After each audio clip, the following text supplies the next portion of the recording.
décrire rapidement, je suis un athlète d'athlétisme et de cross-country pour l'Université de Montréal. J'ai fait mon bac en génie aérospatial à Polytechnique, puis maintenant je suis au DESS en administration des affaires pour terminer mes 5 années d'université. Ça a commencé au secondaire, 13-14 ans, au début principalement en cross-country. Puis ensuite en athlétisme, même si on n'avait pas toutes les installations, pour le demi-fond, ça se faisait bien. Donc c'était 2 à 3 fois semaine d'athlétisme parascolaire. J'ai toujours su que j'ai tout le temps été compétitif, là. Donc pour moi, c'était peut-être un rêve qui était un peu moins atteignable au début. Mais de plus en plus que je progressais, c'est devenu un rêve qui est devenu un peu plus une réalité. Puis maintenant, voilà, là, je compétitionne universitaire. Donc oui, puis je pense que je suis chanceux de pouvoir compétitionner universitaire avec le niveau d'athlète qu'il y a présentement. En plus, ça me donne une équipe, ce qui n'est pas la réalité nécessairement qu'on a au niveau civil. Donc oui, je suis très chanceux. C'était Polytechnique, qui est une école assez reconnue en génie. Je m'en allais là-dedans. En génie aérospatial, ça se donne pas partout. Donc, principalement pour ça. Puis ensuite, pour l'équipe d'athlétisme, je crois que Montréal a un bassin super intéressant d'athlètes de haut niveau. Donc, ça donne des chances d'avoir une équipe qui est assez de haut niveau aussi.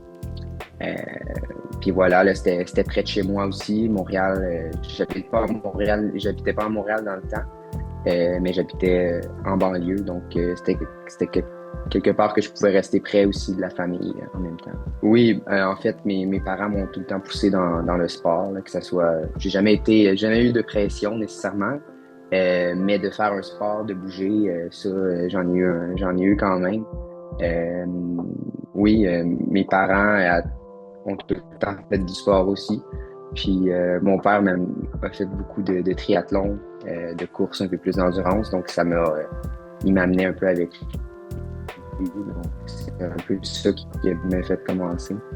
Je pense que principalement, c'est un sport que tu performes selon ton niveau de forme actuel. Puis ton niveau de forme actuel est directement lié à ta discipline, à ton entraînement. Donc, c'est un sport que quand tu mets les efforts, ben, tu récoltes les résultats. Puis moi, ça me parle. Aussi, c'est un sport de compétition, très compétitif. Tu peux te fixer des objectifs, t'améliorer. Donc oui, là, c'est un environnement qui me permet d'être assez compétitif. Puis de me permettre de pouvoir progresser en travaillant plus fort, tout simplement. Assez varié comme épreuve, là. T'as des sauts, du sprint, des lancers, de courses. Principalement, moi, je suis en demi-fond, c'est-à-dire je cours du 1500 mètres jusqu'aux 5000 mètres. Universitaire, on court à l'intérieur. Donc, c'est 1500 mètres et 3000 mètres. Le 3000 mètres vient de remplacer le 5000. Je dirais que j'ai une tendance un petit peu plus vers le 5000 mètres. Donc, 3000 mètres, c'est plus mon épreuve intérieure. Mais le 1500 mètres, j'aime bien aussi. Puis c'est pas mal ça. Sur route aussi, des fois, je peux augmenter ma distance. Potentiellement, j'ai fait du 10 000 mètres sur piste aussi. Mais en ce moment, c'est plus 1500 mètres à 5000 mètres. Je pense que c'est un défi que beaucoup d'étudiants athlètes ont, mais c'est de jouer un petit peu avec le côté académique, le côté sportif. Puis je pense que c'est pas une réalité facile. Puis réussir à exceller dans les deux, c'est pas réaliste. Ce que j'avais au début, que j'aime ça performer. Mais il faut faire des fois cœur de prendre des choix, de performer à 100% non plus à l'école. En même temps, c'est la réalité de tous les étudiants athlètes, là. Donc, je pense que j'ai réussi à le faire, mais ça a été compliqué certaines fois. Donc, j'ai dû faire des choix un peu plus difficiles. J'ai appris plein de choses. Ça fait 5 ans que je suis à l'université. À part du côté académique, c'est certain que j'ai appris plein de choses. Je pense que l'athlétisme m'a appris beaucoup de choses aussi. Certainement une discipline qui va m'aider dans toute ma carrière, que ce soit carrière sportive ou seulement carrière professionnelle. Mais certainement la discipline, là, me réveiller chaque matin pour aller faire mon morning run. Et après ça, aller m'entraîner le soir, ben, ça prend une certaine discipline. Puis c'est quelque chose qui, je pense, qui se travaille. Après ça, l'esprit d'équipe. On s'entraîne en équipe, on performe en équipe. Puis je pense que c'est une qualité qu'on développe puis qui va être recherchée sur le marché du travail, certainement. Je dirais ma confiance en moi. Au départ, universitaire, ben, tu es un petit peu plus gêné, tu as un petit peu plus peur des compétitions, tu te mets un peu plus de pression, puis je pense que j'ai appris avec le temps à délaisser un petit peu ce stress-là, à garder le stress qui me permet de performer, mais le stress qui me nuit, qui en a trop, ben, j'ai réussi à l'enlever, puis avoir une vision un petit peu plus long terme, ce qui m'aide à mettre un peu moins de pression sur la compétition d'aujourd'hui, mais plus sur la progression que je veux atteindre, puis les objectifs plus longs. J'ai certainement travaillé dans le milieu de l'aérospatial, en génie. Après ça, ben, je garde mes portes ouvertes encore. Là. Ça reste que oui, c'est spécialisé, le bac que j'ai fait en aérospatial, mais ça l'ouvre quand même beaucoup de portes sur plusieurs domaines. Puis à Montréal, je pense qu'on est assez chanceux d'avoir un pôle d'aérospatial qui est très développé. Donc, il y a énormément d'emplois. Mais en ce moment, avec mon DESS que je fais plus en business, je pense que ça m'ouvre les portes aussi pour des postes un petit peu plus de gestion, ce que j'aime. Je pense que j'aimerais faire plus tard. En fait, oui, on travaille avec principalement les avions. Mais aérospatial, ça touche aussi tout ce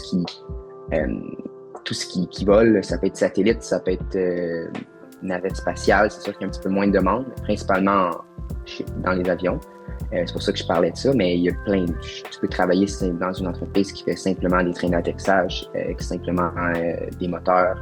Tu travailles en propulsion. Donc, il y a plusieurs parties des avions. Par exemple, j'ai fait mon stage chez Airbus Canada il y a pas cet été, l'été passé. Puis Airbus fait entièrement l'avion complet. Donc, tu peux travailler vraiment dans tous les domaines de l'avion, service même après-vente. Tu peux travailler au niveau militaire, tu peux travailler au niveau commercial. Il y a quand même plusieurs voies, places, endroits où tu peux travailler. Je dois dire que depuis ma vision, quand je prends l'avion, a beaucoup changé depuis mes études. Parce que c'est des choses que j'ai travaillées pendant mon stage. J'ai travaillé en intérieur, donc en cabine intérieure, donc c'est directement relié aux passagers. Donc, il y a des choses que je faisais que je vois dans l'avion, ça, c'est moi qui ai travaillé là-dessus. Puis après ça, ben, tout ce qui est système intérieur, ben, je les comprends un peu mieux, puis je les vois d'une nouvelle façon. Je pense que ça m'a donné même encore plus confiance à l'aviation tout court, là, à être à l'intérieur de ça. Le sport, c'est sûr que courir, ça prend beaucoup de place. Mais sinon, j'aime toujours ça, faire d'autres sports. Là. C'est sûr que quand je cours pas, j'ai de la misère à pas faire autre chose. Que ce soit sport avec des amis, peu importe. Ça, j'aime toujours faire ça. L'hiver, j'aime ça faire ski, snow quand j'ai le temps. Mais sinon, ça tourne beaucoup autour de l'athlétisme. Sinon, ben, c'est des petites choses un petit peu plus simples que je fais parce que c'est sûr que niveau sport, en ce moment, j'ai moins le temps de faire d'autres sports. Mais sinon, en été, j'aime ça, jouer au tennis, aller jouer au spikeball avec des amis, volleyball. Ça ressemble pas mal à ça. Puis, ben, c'est différentes épreuves, donc c'est différents entraînements, différentes préparations. En cross-country, on court principalement du 8-10 km. Donc, c'est sûr qu'il y a une partie plus aérobique qui est à prendre en jeu, donc un peu plus de volume de course, un peu plus de kilomètres courus, des intervalles un petit peu plus longs. Donc oui, puis sur piste, ben, c'est un petit peu plus de vitesse nécessairement. Si tu veux gagner un 1500 mètres, un 3000 mètres, ben, il te faut de la vitesse. Tu ne gagneras pas si tu n'as pas de vitesse, ça c'est certain. Donc oui, on travaille un peu plus en vitesse. Des entraînements peut-être un petit peu plus lactiques, un petit peu plus rapides, certainement plus spécifiques, mais la base générale au départ est assez semblable quand même. C'est quand on tombe un peu plus spécifique vers la fin de la saison que là, ça se différencie un peu plus. C'est sûr qu'il faut que tu fasses un switch, mais moi, je l'aime, ce switch-là. On dirait que quand ça fait longtemps que j'ai fait du cross-country, ben, j'ai envie d'aller sur piste, faire un peu plus de vitesse. Donc, je pense que ça va de soi, là, comme je finissais ma saison d'été en athlétisme. J'avais hâte d'aller en cross-country. Puis je pense que ça va être la même chose en décembre quand je vais terminer ma saison. Je vais avoir hâte de courir sur piste. Je pense que c'est l'atteinte, pour moi, c'est l'atteinte de mes objectifs. Même si je ne les dis pas à tout le monde, à chaque course, on a un objectif. J'en ai plusieurs. Puis l'atteinte de ces objectifs-là, il va un petit peu avec comment je me sens, ma préparation, mes dernières courses. Puis quand je les atteins, pour moi, c'est un succès, là, même si c'est peut-être pas les mêmes objectifs que j'avais au début de saison, que j'avais l'année passée. Même s'ils changent, mais l'atteinte de ces objectifs-là, pour moi, c'est un succès. Je dirais d'être patient. Moi, j'ai eu un développement assez lent en tant qu'athlète. Puis je pense qu'il y a beaucoup d'athlètes qui, après 5 ans d'université, la patience peut avoir payé. Tu peux avoir performé très tôt. Mais le fait de progresser toutes ces années-là, ça te permet de te rendre où, mettons, moi, je me suis rendu présentement. Donc oui, d'être patient, surtout d'avoir du plaisir aussi. Moi, j'ai trouvé la façon d'avoir du plaisir, puis c'est ce qui m'a permis de faire toutes ces années-là d'athlétisme. Puis si j'avais pas eu de plaisir, je pense pas que je me serais rendu où je suis maintenant. Donc oui, de trouver un groupe d'entraînement que tu as du plaisir avec, un coach avec qui tu as confiance. Puis après ça, ça va progresser certainement.